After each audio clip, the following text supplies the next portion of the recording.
राधे राधे दोस्तों। सबसे पहले मैं आज आपको सरस्वती पूजन की बधाई देती हूँ।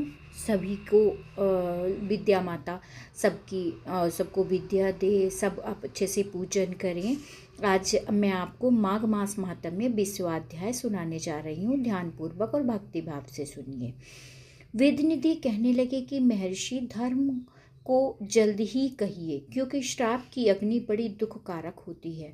लोमश ऋषि जी कहने लगे कि यह सब मेरे साथ नियम पूर्वक माघ स्नान करें, अंत में यह श्राप से छूट जाएंगे।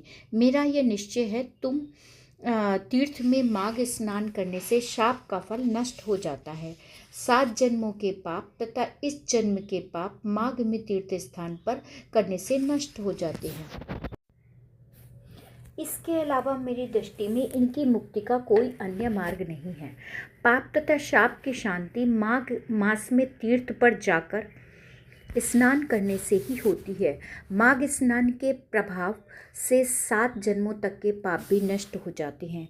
विभिन्न नदियों और तीर्थों में स्नान का महत्व बतलाते हुए महर्षि लोमश ने कहा, हे विप्रवर, सरयू, गंडकी, चंद्रभावण, महानदी, स्वर्गभद्रा, कृष्णा, कावेरी, सरस्वती, ताप्ती, गोदावरी, पयोष्णी, कृष्णवेदिका तथा तुंगभद्रा इत्यादि महानदियों में माघ स्नान करने से स्वर्गलोक प्राप्त होता है।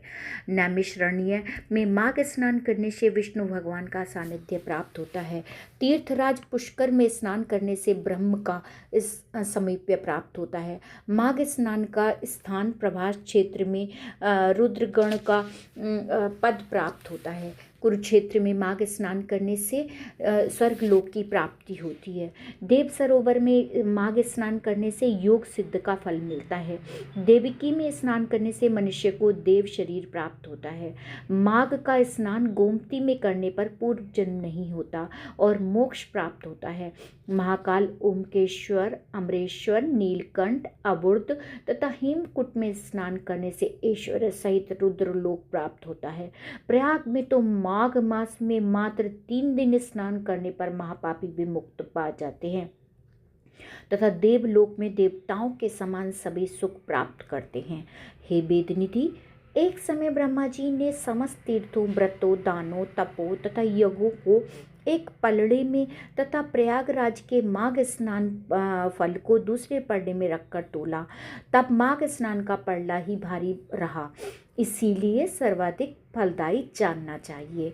इसके विषय में मुझे एक छोटा सा आख्यान याद आ रहा है, वह मैं तुम्हें सुनाती हूँ। इसे ध्यानपूर्वक सुनो। अत्यंत प्राचीन काल का वृतांत है। अब यही मेरा माघ मास महात्म्य अध्याय 20वां समाप्त होता है। अगले अध्याय 21वें अध्याय में मैं आपको मिलती हूँ। तब तक सरस्वती की माता की पूजा करिए, माघ मास नहाइए और राधे राधे।